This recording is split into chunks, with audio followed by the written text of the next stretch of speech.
What happens when you try to remove yourself from chaos, and the chaos simply reroutes around you? That's the question I didn't know I was answering when I tried to do something ordinary, something adult, something boring and practical. I tried to separate finances. I tried to remove myself from the blast radius. I thought if I stepped out of the way, the explosion wouldn't reach me. I was wrong. This isn't a story about money.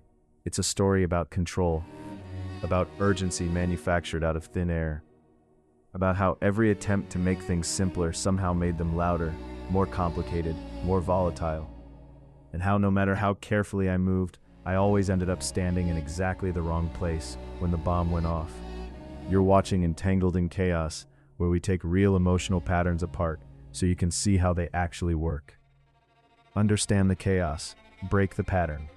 Let me show you what I mean. Here's the part that still gets under my skin. None of this had to happen.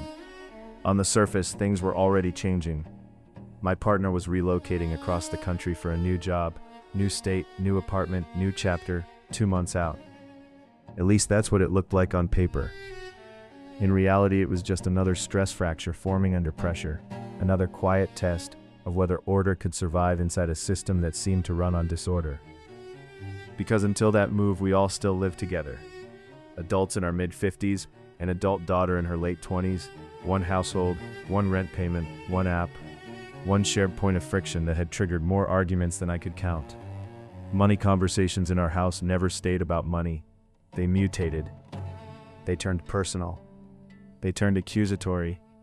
They turned nuclear. So I did what made sense to me. I tried to take myself out of the equation. For years, the rent worked like this. She sent me her portion, and I paid it from my account. Simple. Except simple meant that if anything ever went wrong, I was automatically at fault. Late payment, my fault. App glitch, my fault. A fee increase I had nothing to do with, somehow still my fault. I was the middleman, and middlemen get crushed when both sides push. So I decided to step aside. I set up her own login on the Rent app, attached her own bank account, handed her full, direct control over her own responsibility. No more relaying money. No more reminders. No more blame landing on my desk by default. It was tedious. Password resets, verification emails, linking accounts, but I got it done, and then she refused to use it. She said she wasn't going to log in herself. She said she'd just keep sending me the money like before. Same system, same dependency, same outcome. I want you to sit with that for a second, because this is the first crack of light through the gore. I had removed the obstacle. I had done the work. And the response was to rebuild the exact arrangement I'd just dismantled. I could feel the pattern reasserting itself, like wet concrete hardening around my feet.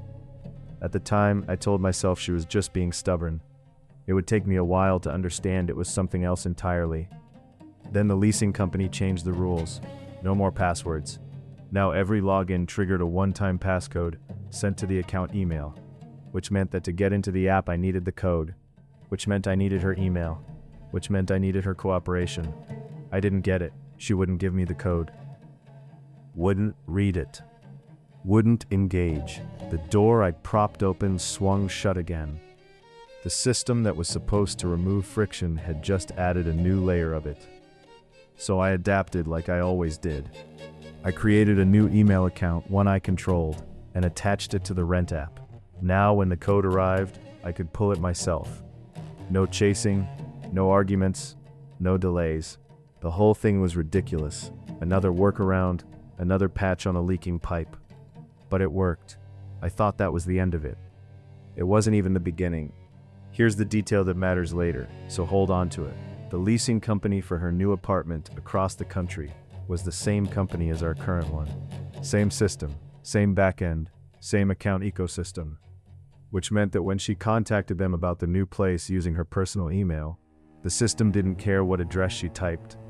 It routed everything through the email already attached to the existing account, the email I controlled. So every piece of communication about her new apartment, updates, documents, lease notifications, landed in my inbox, not hers. At first, I just forwarded it all.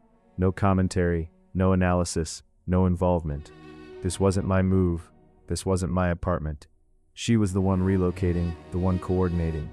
I didn't even open the emails. I passed them along like unopened mail slid under a door. But there was a complication I hadn't wanted to be part of. She had a bankruptcy on record in the news state that disqualified her from renting on her own. So the lease had to be in my name. I hated that. I didn't want my name on it. I didn't want responsibility without control, which, if you're keeping track, was the exact trap I'd spent months trying to climb out of. But there was no alternative. If she wanted the apartment, I had to be the applicant. So I complied, again. Let me pause here, because this is the pattern beginning to show its shape. Look at what keeps happening. I try to separate. The separation gets refused. I build a workaround. The workaround gets absorbed. I try to stay out. The structure rearranges itself, so I'm pulled back in. This time with my name on a legal document for an apartment I would never live in. This is what psychologists call an enmeshed system. In an enmeshed relationship, there are no clean edges between where one person's responsibility ends and another's begins. Boundaries don't just get crossed, they get treated as if they never existed. Every attempt to draw a line is experienced not as reasonable, but as a betrayal, an abandonment of the shared chaos everyone is supposed to stay tangled in. And enmeshed systems have a strange immune response. When one person tries to individuate, to become separate, self-responsible, calm, the system pushes back to pull them into place. That's what the refusals were. Not laziness, not stubbornness, the system defending its own shape. Keep that in mind, because it's about to explain everything that happened next. Wednesday, an email came in, lease ready for signature. I forwarded it to her. She replied, "Don't sign it yet. Do it this weekend." Okay. I assumed she'd handle the timing. All it required was typing my name into a digital signature field. The delay, I was told, had to do with timing, astrology, Mercury retrograde, the invisible gears that apparently decide when it's safe to click a button. I didn't argue. I waited. Saturday night, my phone rang, and here's where you feel it, even if you've never lived it. The volume was already at 11. Panic. Urgency. You need to sign the lease right now, immediately. This should have been done hours ago. That familiar jolt hit my chest, the sensation of being yanked out of stillness and dropped into crisis with no warning. No gradual escalation, no heads up, just instant emergency, like a fire alarm going off in a silent room. Then the text arrived, a wall of it, rage, accusations, that she does everything, that no one helps, that everyone else is helpless and incapable, that I sit at the computer doing things that do nothing for the family, that because of all that, every problem becomes her burden. I stared at the screen. My hands were steady. Something inside me wasn't. I clicked the link to sign the lease. There was nothing there.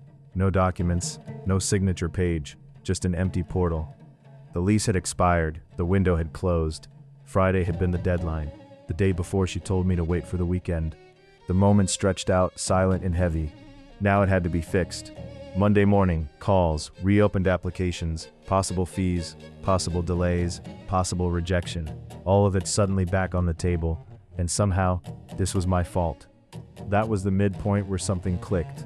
Not loudly, quietly, like a gear slipping into place. This was never about the lease. It never is. This was about urgency as a weapon, chaos as a constant, a pattern where systems are ignored until the last possible moment, then transformed into emergencies that demand instant action and instant blame. Let me explain what's actually happening underneath this, because once you see it, you can't unsee it. Manufactured urgency is a form of control. For a person who feels most powerful in crisis, calm is intolerable. Calm feels like being ignored, unneeded, invisible. But a crisis makes them the center of gravity. Everyone reorganizes around the emergency. Everyone moves faster. And crucially, in the noise of the panic, no one asks the quieter question, who let this get to the last minute in the first place? That's why the deadline got missed, not by accident. A missed deadline generates a crisis, and a crisis generates purpose, importance, and a target. The instruction to wait until the weekend for a lease that expired on Friday guaranteed the emergency, and the emergency guaranteed that the failure would land on someone else. This is also why my careful workarounds kept getting refused. Every system I built did the same forbidden thing. It reduced the chaos, it made the friction disappear, and friction was the point. Friction is where the engagement lives. A calm, functioning, separated system offers nothing to a person who runs on urgency. So the calm gets rejected, and the tangle gets rebuilt. There's a term for the emotional whiplash I felt when the phone rang, going from zero to catastrophe in a single second. It's a stress response.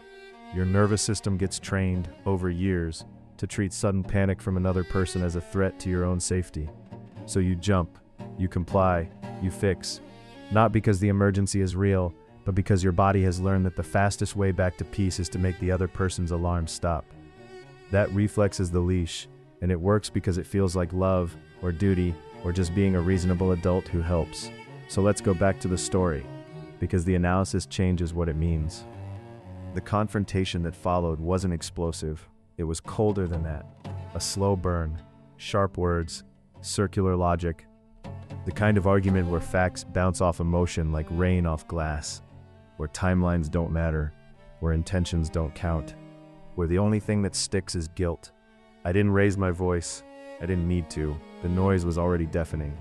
But here's what was different this time. I understood the mechanism. When I was accused of doing nothing while she did everything, I could see it for what it was. Not a description of reality, but a move. Blame shifting isn't an argument. It's a redirect. It takes the spotlight off the missed deadline and points it at me. And if I accepted the frame, if I argued about whether I do help, I would have already lost, because I'd be debating on her terms instead of naming what actually happened. By Sunday night, everything was still unresolved, hanging, waiting for Monday, waiting for the verdict, waiting to see whether the system would reset or punish us for missing a window we were told to wait past. I sat alone, staring at my screen, thinking about how many times I tried to simplify things in that house. How every attempt at clarity somehow produced more confusion. How every boundary I drew got erased the instant it became inconvenient. And it finally landed. Chaos doesn't need to be solved when it's serving someone's emotional needs. If urgency creates purpose, if panic creates control, if blame keeps the spotlight off deeper issues, the chaos isn't a problem the person is struggling to fix. It's the solution they've unconsciously chosen. And the most dangerous part, if you stay inside it long enough, you start to believe it's normal. You start negotiating with the alarm. You start building workarounds for a fire that keeps getting relit on purpose. So let me give you something you can actually use, because recognizing the pattern is only half of it. First, stop optimizing a system that runs on friction. If your fixes keep getting refused, that refusal is information. It's telling you the goal was never efficiency. You cannot work around your way out of a dynamic that needs the tangle to survive. Second, separate the person's urgency from your obligation. When someone else's emergency comes screaming in at the last minute, the healthy response isn't instant compliance, it's a pause. This became urgent, but it didn't have to. I'll respond, but I won't absorb the panic as if it's mine. You are allowed to move at the speed of reality, not the speed of someone else's alarm. Third, name the behavior, not the person. Not your manipulative. That's a fight you'll never win. Instead, this was ready on Wednesday. I was told to wait. Now it's an emergency. I want us to handle the next one earlier. You describe the pattern, calmly, factually. You don't diagnose. You just refuse to pretend the timeline doesn't exist. And fourth, the hardest one. Understand that you are not responsible for regulating another adult's emotions. Their panic is real, but it is not yours to fix by dissolving yourself. Taking responsibility for someone else's feelings is exactly how you end up with your name on a lease you never wanted to sign. Monday would come. The lease would probably get fixed, or maybe it wouldn't. Either way, the pattern would survive, because patterns don't care about outcomes. They only care about repeating. The lesson landed quietly. You can't stabilize a system that feeds on instability. You can't remove yourself from chaos if the chaos keeps rewriting the rules to keep you inside it. The only real exit isn't a better workaround. It's stepping out of the pattern entirely, and accepting that when you do, the system will call it abandonment. Because to a tangle, a clean edge always looks like a betrayal. If this story felt familiar, that's not an accident. These dynamics don't live in one house. They live everywhere, in families, in marriages, in workplaces, anywhere someone has learned that calm feels like losing, and crisis feels like control. So here's the question I'll leave you with. Not who's to blame. That's the wrong question. It's the question the pattern wants you asking, because it keeps you inside the noise. The better one is this. What is the chaos doing for the person who keeps recreating it? Answer that honestly, and you stop trying to fix the fire. You start looking for the door. If that's a door you're trying to find, subscribe, because the next chapter gets more honest and more difficult. Sometimes the hardest move isn't fixing the problem, it's stepping out of the pattern entirely.